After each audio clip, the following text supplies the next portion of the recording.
Hey there, and welcome to this week's From the Vault episode from the Magdalen House podcast. We are a 501c3 nonprofit organization based in Dallas, Texas, and known affectionately by many as Maggies.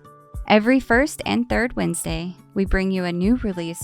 In our From the Vault episodes, we share past podcast releases from our 3 different podcast series, Recover Ed, Recovered Interviews with Alcoholics, and Hope for the Family.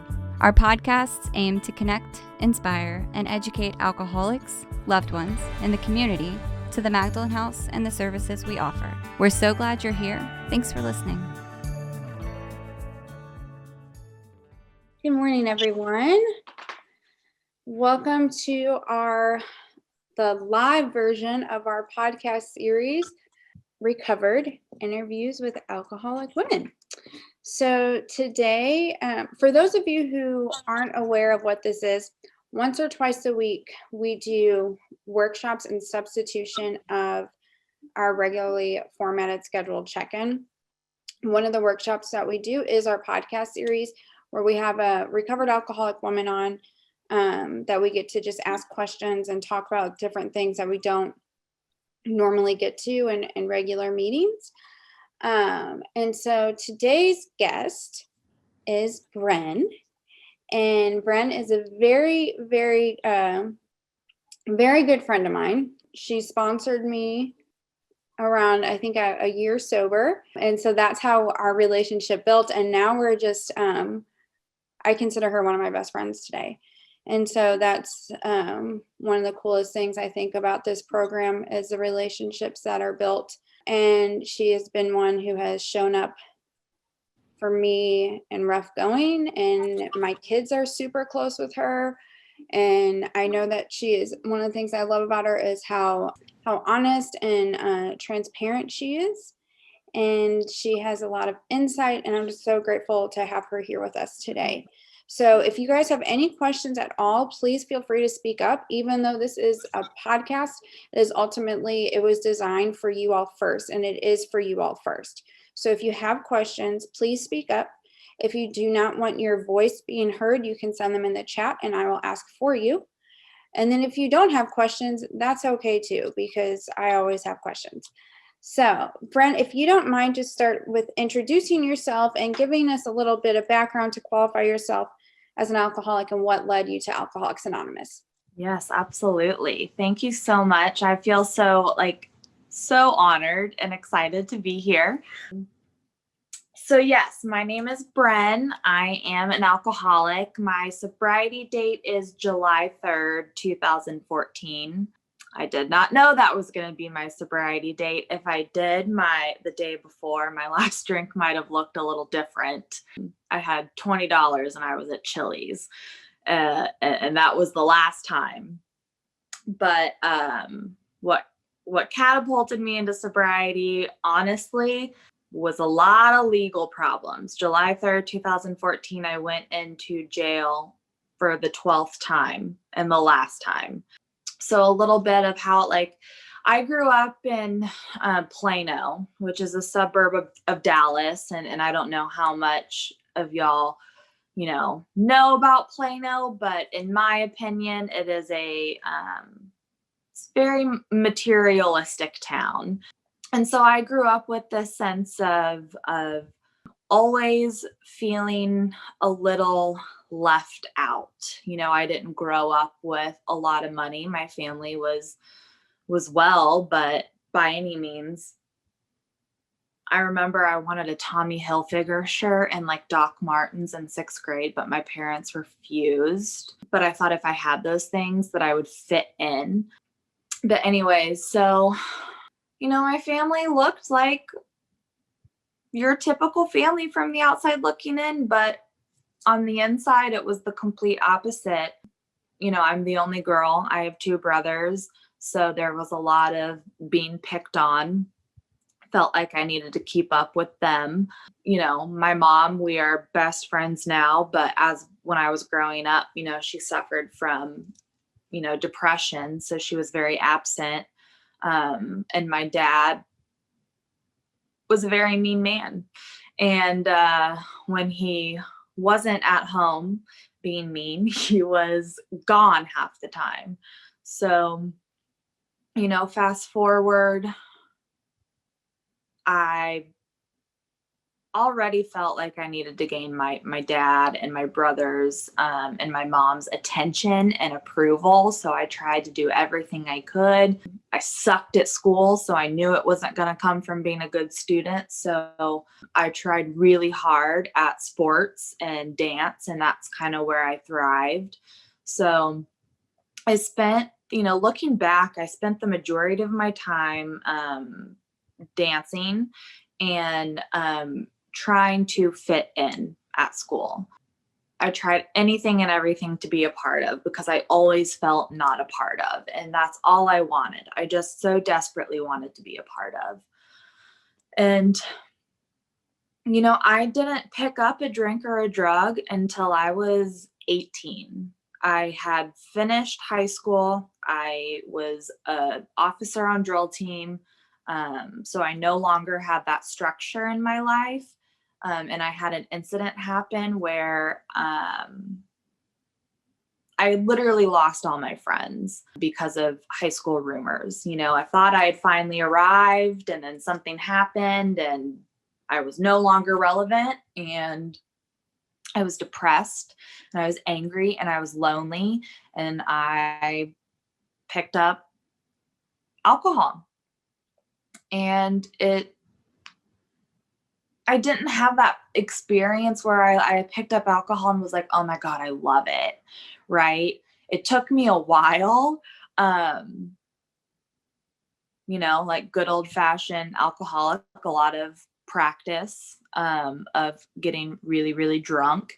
And that escalated. I made my first geographical change in 2008 to Austin, thinking that if I moved out there, that things would be better, that I could start over. And really what that did was just catapult my drinking even more. And so I got my first DWI in 2008. And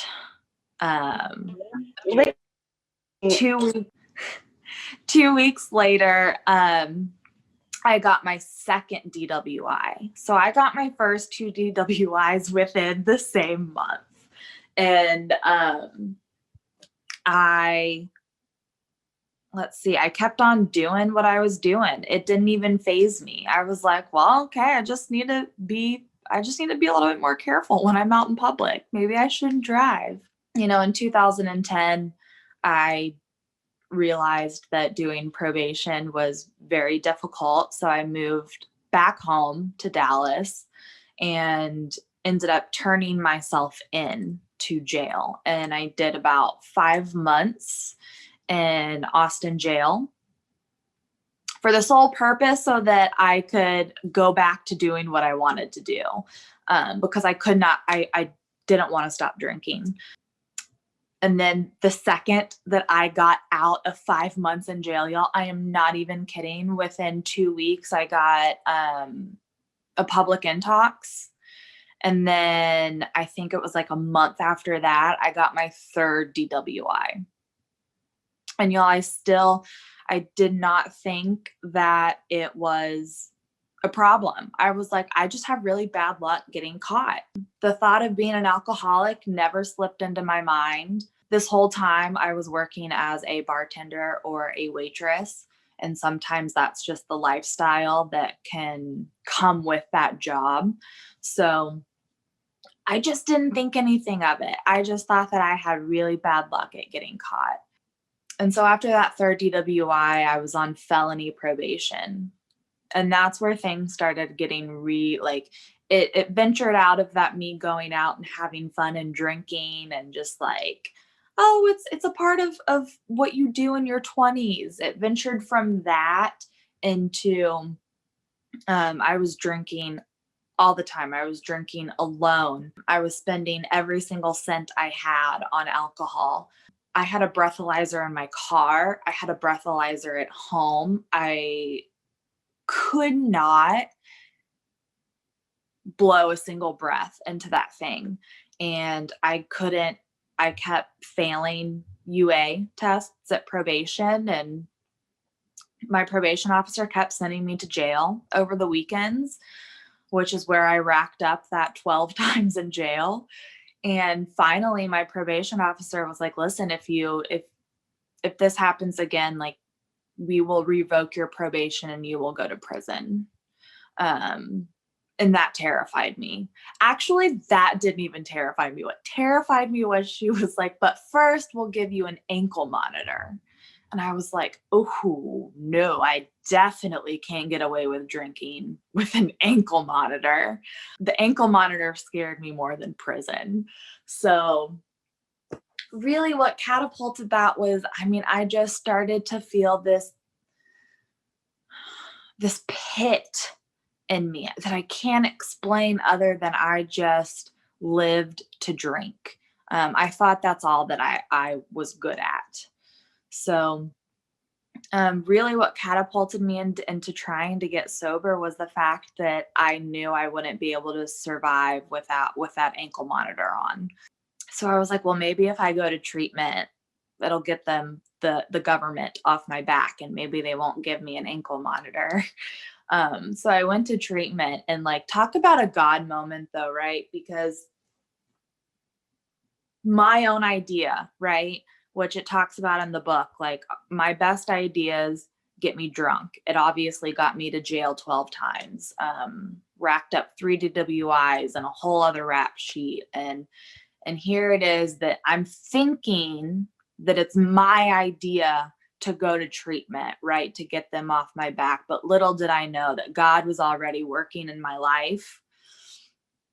And I'm so thankful that happened, because something happened in treatment. And after 11 years of drinking and going to jail, switching jobs, losing friends, like, something finally shifted in me and it all clicked. And I was able to accept the fact that finally, after 11 years and 3 DWIs, guys, like, it took me that long to finally accept the fact that I was an alcoholic. And so, that's what landed me here in recovery. And I'm super, super grateful, because Lord knows I would either be in prison or underground by now. And so super thankful. Awesome. Thank you so much, Brehn. So glad that you're here. So, and you talked about in your childhood, like always wanting to fit in. And I know, like, we talk about sometimes like comparing ourselves to others. I would just love for you to speak on the topic of the comparison game and how that takes your eyes off of God. Yes, I love this topic, because I think I lived my whole entire life focused on the comparison game, looking at what I thought I didn't have and what others did have, or what I think I should be, what I think I should look like, what I think I should have. And these other people have it and I don't. What's wrong with me? And the comparison is basically, I'm telling God he's not doing it right. And for me, it's taken a lot. I still fall short in that area. I'm human, right? I'm going to have those moments where I fall into that mindset of comparison. However, I've done a lot of work around that, because, I knew coming. I remember my mom driving me to treatment, and I remember looking at her and I was still like, Mom, maybe I'm not. And this was before I knew anything about Alcoholics Anonymous, but I was like, maybe I'm not an alcoholic. Maybe I'm just like extremely selfish and so worried about everyone else. And that's why I drink. And like, little did I know anything about the program, and that like my real problem is selfishness and self-centeredness. Right. So, the comparison game, it really, for me, what it's like is I'm comparing my behind the scenes to someone else's highlight reel, right? And I think especially nowadays with social media, it's even easier to fall into that comparison game, right? Of those, seeing those good moments that people post and being like, well, why doesn't my life look like that? Why do they get that and I don't? How do they look like that and I don't? Like, I need to be skinnier. I need to have more money. I need to have a better job. And really, for me, what that comes down to is the book talks about no human aid, right? And if I'm constantly putting my contentness and my happiness in others, then I'm always pretty much going to stay miserable, right? Like, if I'm constantly going to look at what I don't have, I lack gratitude. And without gratitude, I mean, of course I'm going to stay miserable, right? So, I mean, I fall short in the comparing game for sure. I think every human struggles with it, whether they want to admit it or not. But what really is helpful for me is knowing that I've done a lot of work in finding that relationship with God, right? The whole basis of this program is to be God reliant. And I didn't know how to do that. And one of the reasons comparing ate me up so much was because I was looking for validation through others. And I was looking validation through the amount of things I had, or the job title I had, or what others thought of me. And that's how I was getting my worth fed, right? And if I'm constantly doing that, I'm never going to be happy, even when I get those things. And so it takes a lot of practice, a lot of fourth steps, a lot of 10th steps, a lot of sitting with things, and a lot of practice going to God, an untangible source, to really be able to find and feel that validation and worth and who I am through God. Awesome. Thank you. That actually, I didn't even know I was going to talk to you about this topic, but whenever you were talking, I thought, yes. So, can you talk about what God reliance looks like versus self-reliance? Yeah, I think for me,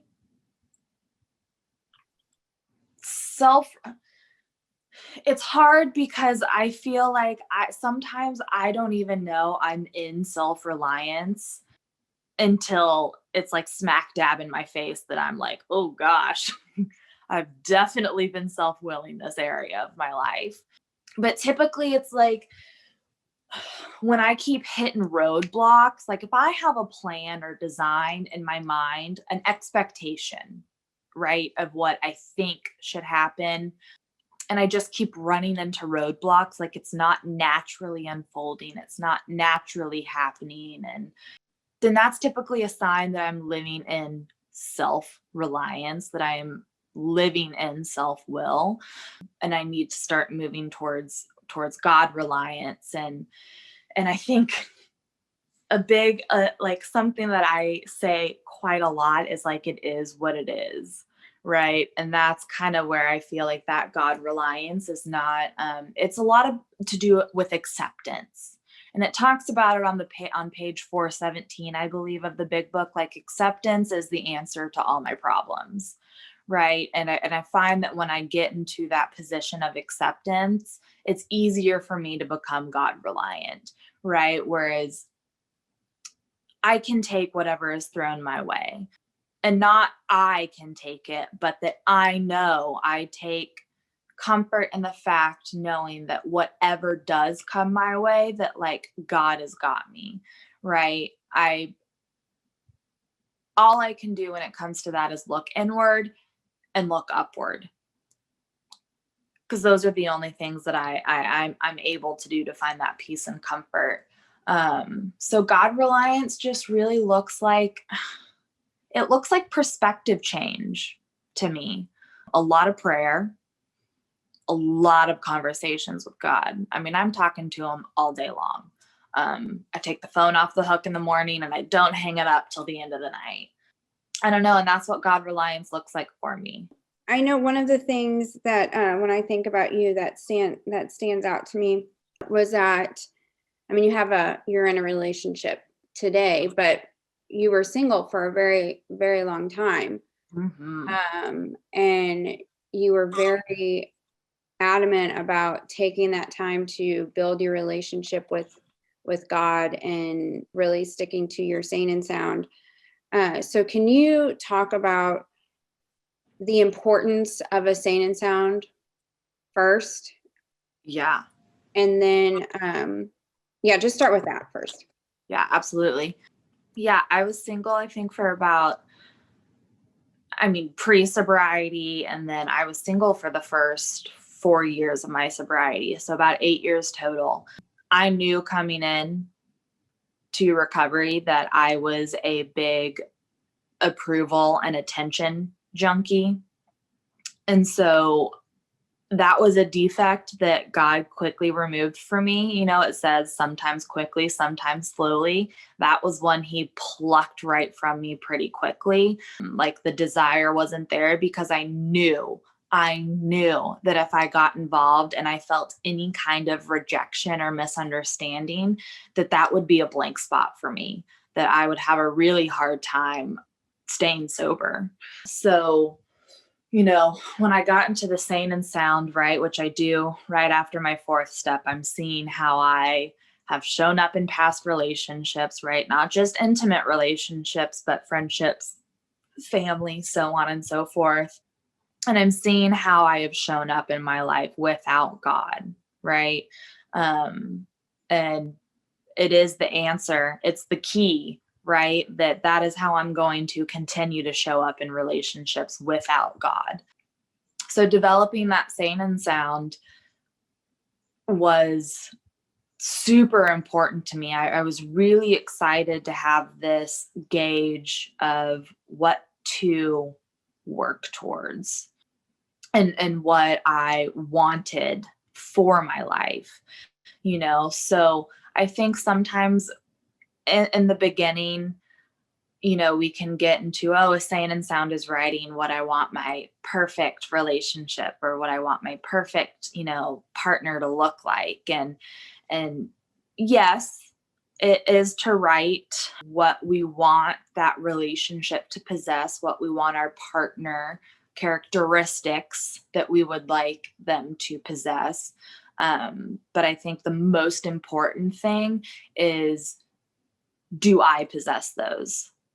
Right. And using that, because anytime I would get to a point of like, I want to date, or, I have a crush on this person, and so on and so forth, I could look at my sane and sound and be like, do I even match up to this? Like, would I even be bringing anything to the table? And if there was something on there that I lacked, that I still struggled in, whether it be financial independence or compassion or God-centered, whatever that looked like, if I still struggled in that area, I knew that I had no business going out searching for someone else who possessed those things.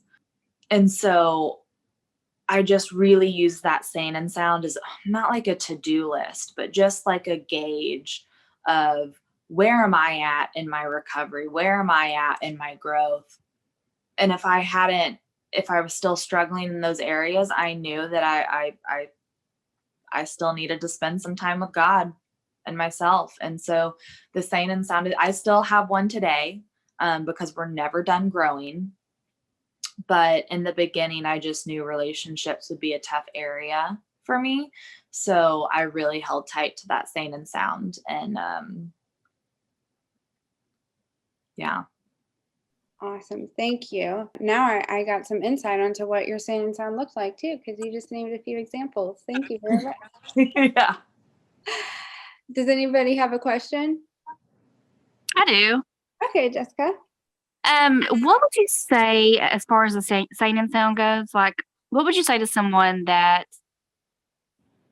is getting sober, but has been in a relationship and is still in that relationship. Like, I guess marriage, basically. Like, you know what I mean? Mm-hmm. Yeah. I mean, I think, again, the sane and sound. So marriage is a little different than, someone who is single and looking for a potential relationship to turn into marriage. Marriage, you have shared a lot together. You have exchanged those vows. So there is a little bit of a different foundation there. However, I still think a sane and sound is great for your own personal growth of looking at, like, what are things that I want to possess and bring to this relationship, and work towards those. And also, hopefully, being with a partner who supports you, that this is something that you can share with them.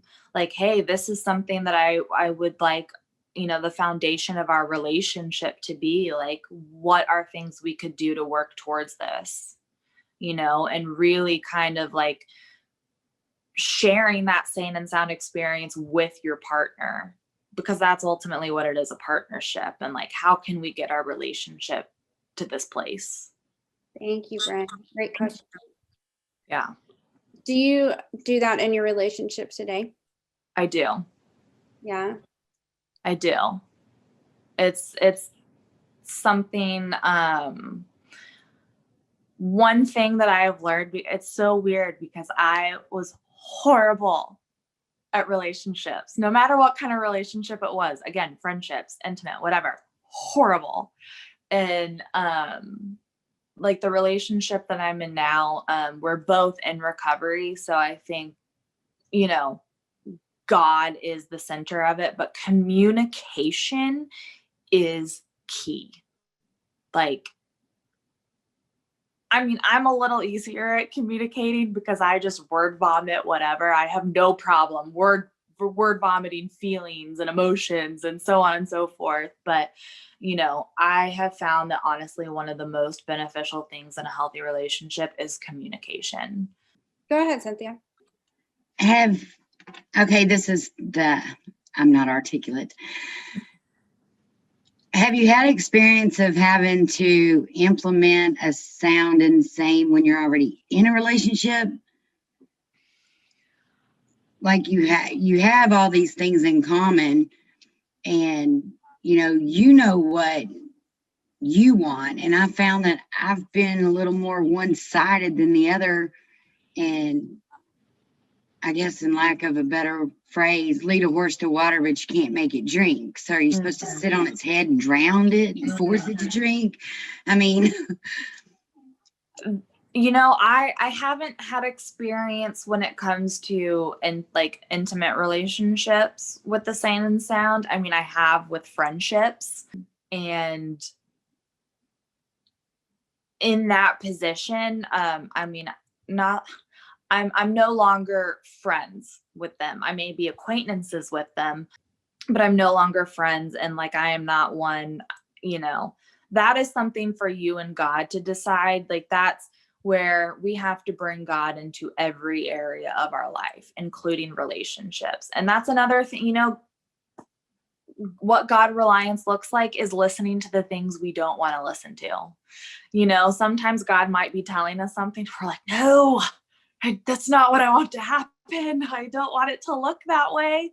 So I'm just going to keep on doing what I think is best. But I definitely think that that's something to bring God into and to have plenty of conversations with and see where he's leading. Because I mean, if you're willing to grow towards something and the other party isn't, I think there's questions to ask yourself of like, well, what would God have me be?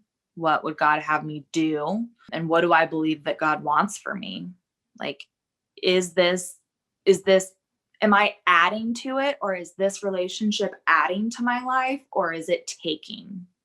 Cynthia, did you have another question? I did, because thank you. I was under the thought until this very moment that sane and sound was only for your intimate personal relationships. I've never applied a sane and sound to friendships. I've never looked at it from that perspective.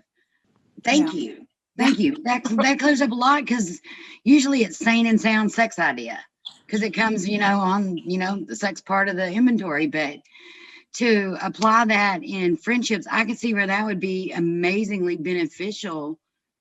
Thank you.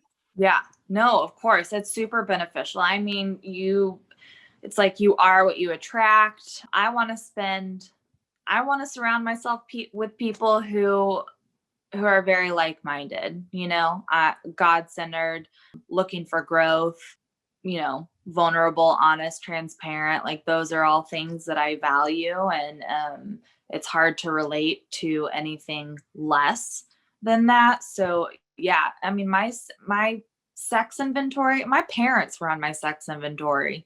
My ex-best friends were on my sex inventory. So I take that into every kind of relationship in my life. Thank you, Cynthia, and thank you, Brehn. All right, anyone else? Hey, I got a question.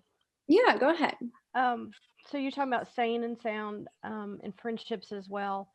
I've got a friendship with a friend. Well, we've been best friends since like we were 13. Over the last few years, we've probably last 15 years, we've drifted apart. But she just doesn't respect boundaries that I set.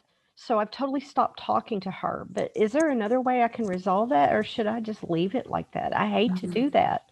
Yeah. But she's toxic for me, I guess is what a friend of mine said. So, and it hurts my heart. But when I'm trying to do the right thing and she doesn't respect that, I don't know what to do. Yeah. Huh?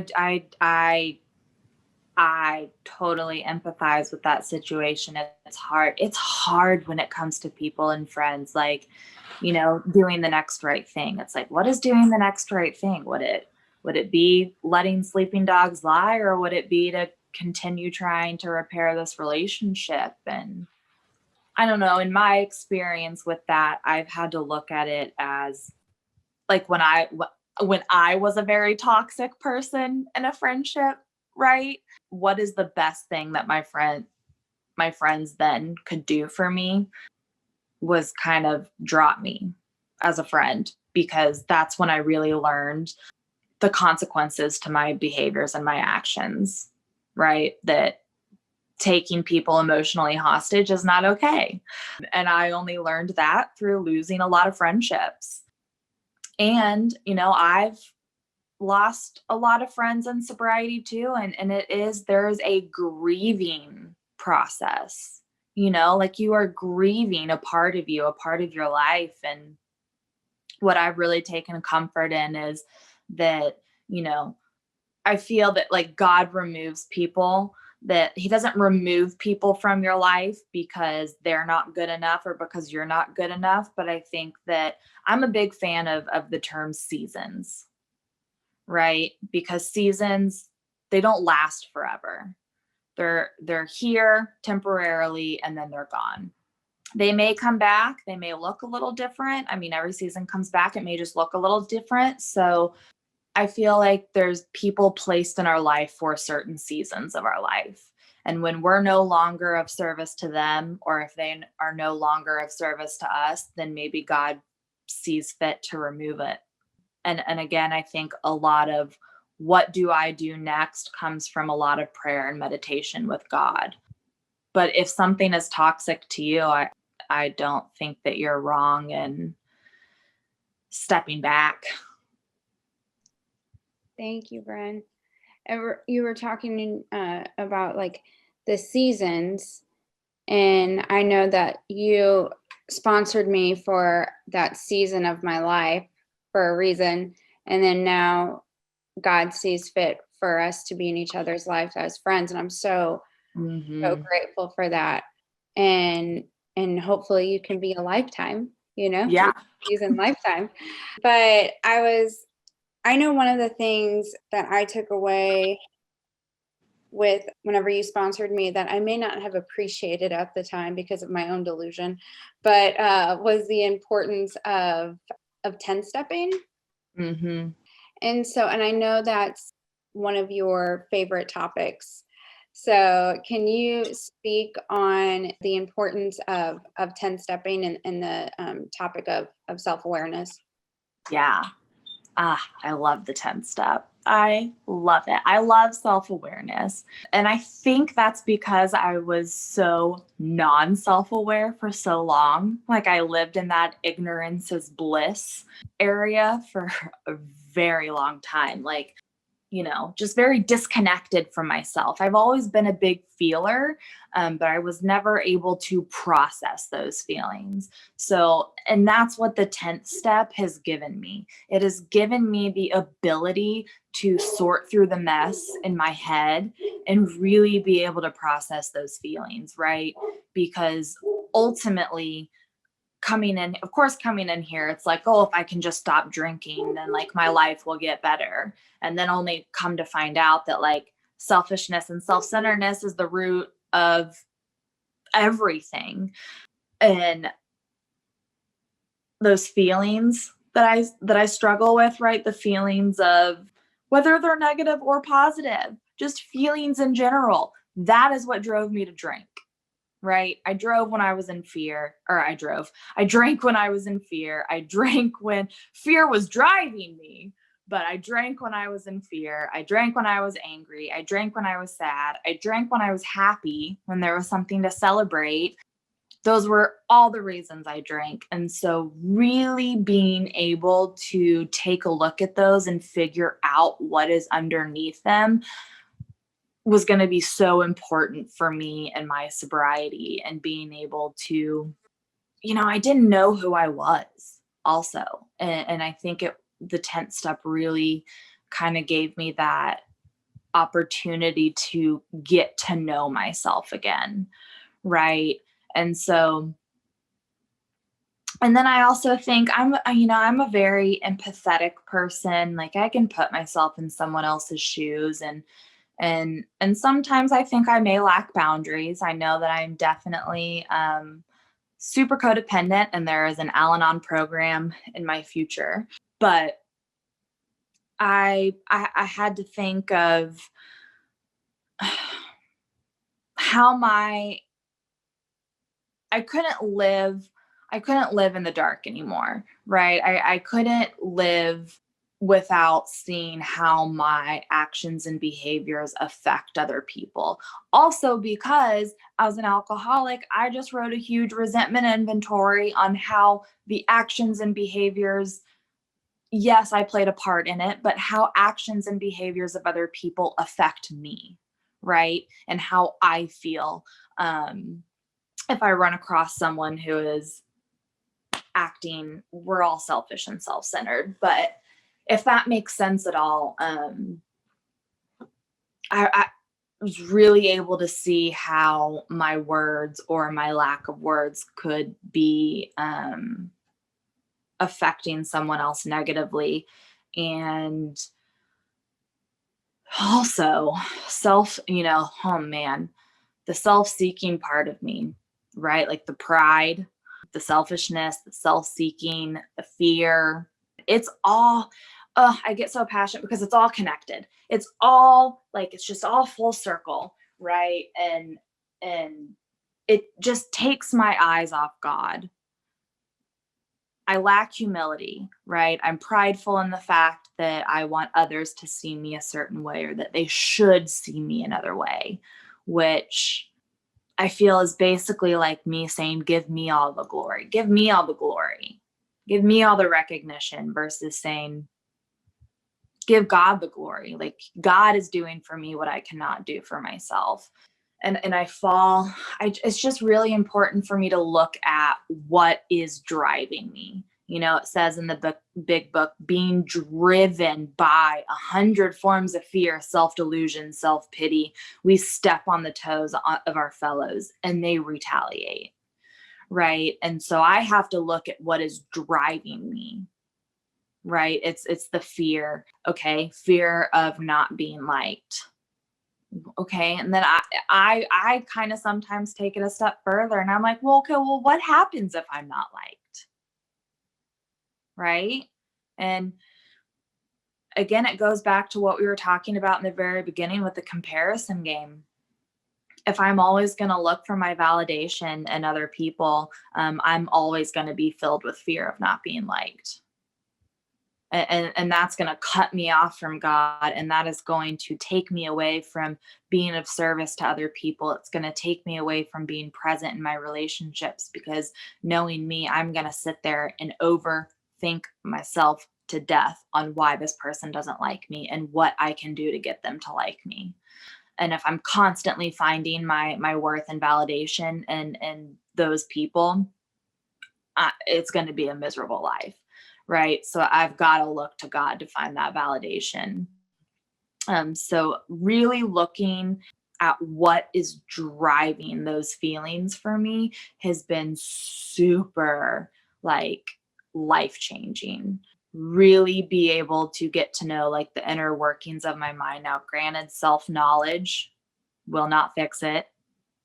Again, as the book says, self-knowledge will fix it. No, I've tried that. It does not. It makes things worse. And then you're having to do a whole nother 4-step. So, really being watchful of what those driving forces are behind the fear, the pride, the selfishness, has been super important for me. And I think it's such a blessing. I really do, because not everybody gets to know themselves that way.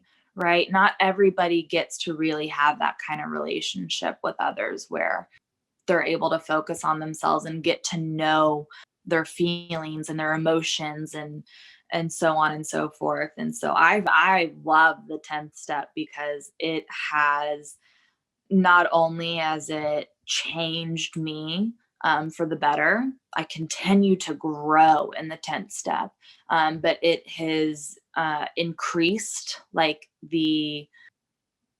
the meaning of my relationships, the importance of my relationships. It has increased how I show up. It's increased what I give. It's increased what I get back from a relationship. The 10th step has just overall changed my life. And yes, sometimes I fall short in the 10th step area, because I don't, like Stephanie was saying earlier, sometimes we just don't want to hear it. I can hear what God, and I'm just no, that's not really what I'm wanting right now. So, but I'm a huge fan of metaphors and sayings. And I don't think a mistake is only a mistake if we don't learn from it. Right. Other than that, it's just an experience. It's just a life lesson. And I think that's what growth is built on: experiences and life lessons. So sometimes I'm going to fall short in a 10th step, and that's okay. I think looking at what I learned from that and what I take from that and move forward is a pretty cool experience to have. Awesome. Thank you. Anybody else? Okay, well, I'd like to ask one more question before we ask the wrap-up question. So if we go over just a few minutes past 10, if some of y'all have to get off, it's totally fine. But I would just love for you to speak on real quick the topic, which also falls into step 10, of love and tolerance of others as our code. Mm-hmm. Yes, love and tolerance, man. I was I tolerate a lot of people, and it was brought to my attention. Okay, well, that's not really what tolerance means. Tolerance doesn't mean I'm just going to tolerate that person. Move on. I'm just going to tolerate them, do what I can. Love and tolerance is about respect. Right. And I think the world that we are in right now, when it comes to different opinions, right? An opinion is just that, an opinion. Everyone, opinions, what is it? I don't know if opinions are booty holes. Everyone has one. And I think with love, and that's hard at this day and age, because everyone has an opinion about everything. And really, love and tolerance, that's when a huge practice of love and tolerance comes in for me, of that okay, well, everybody is entitled to their own opinion. My feelings are not facts. Other people's feelings are not facts. Opinions are opinions. We're all free to that. I really have to look into when I have big emotions, or when I act out selfishly, or when my defects crop up, which is a lot, and that's the key word, when my defects crop up, the way I act out in my defects look completely different than how someone else is going to act out in their defects, right? And what would I want to be shown when I'm struggling or, acting out? I'd want love and tolerance, for someone to extend me that grace, to not judge me on it, to not cast me out. And so that's kind of how I look at love and tolerance. Like, how would I want to be treated in an area where I struggle? And then I kind of take that into like, okay, well, that's love and tolerance right there. Like, we are human. Like, I hate that term sick, like sick man's prayer. It should just be called human prayer. Because like, we are all human. Like, we are all going to have areas of our life that look different and someone else may not understand. We're all going to make mistakes. We're all going to like act out and do everything. Like, we're going to do something wrong. And it's like, how would I want to be treated? Okay, well, that's how I'm going to treat others, how I would want to be treated. And that's what love and tolerance looks like for me, that we are all like in the same boat. It may look like a different boat. Someone might look like a yacht, and mine might look like a little paddle boat, but we're all in the same boat going towards the same thing. And so it's like, okay, love and tolerance, how would I want to be treated? That's how I'm going to treat it. That's what I'm going to strive to treat others. I'm going to love and I'm going to respect the fact that we are all in the same, that we are struggling from the same thing. We are after the same solution. We are all children of God. I look at finding the common denominators rather than looking at the differences. Because if I focus on the differences, I'm going to get ungrateful real quick. So as long as I focus on what, we have in common, I'm able to come from that, area of empathy a little bit more. And for me, empathy is where my love and tolerance really shines. Awesome. Thank you. Yeah. Does anybody have a question before I ask the wrap-up question? Okay. Well, my wrap-up question, Brehn, and just thank you so much for being here with us. I hope everyone enjoys you as much as I do. Would be if you could leave us with one takeaway. If you don't hear anything I say today, hear this. What would that takeaway be? That's tough because I have so many takeaways. There's like so much I would want to say. I think for me, I think something that like I would have liked to hear, and that I think the message that I want to continually send to women is that you are enough. And the most important relationship in your life is the one with God and the one with yourself. Those are the relationships that are going to stay that will stay in your life forever. And so really digging deep into getting to know God and getting to know yourself, I think are the most important things. And I think it's the biggest blessing that the recovery has given me. Awesome. Thank you. Absolutely. All right. Well, everyone have such a good day. This was great, Brehn. I appreciate it. Thank you so much, ladies. I hope y'all have such a great, what's today? Thursday. Okay. Well, have a great weekend. All right. Bye. Thank you. Thank you. You're Thank welcome. you. Bye. Bye-bye.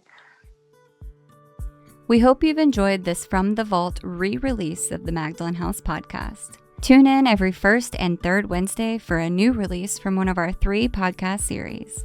To learn more about the Magdalen House and the services we offer, visit magdalenhouse.org or follow us on your favorite social media channels by searching for the Magdalen House.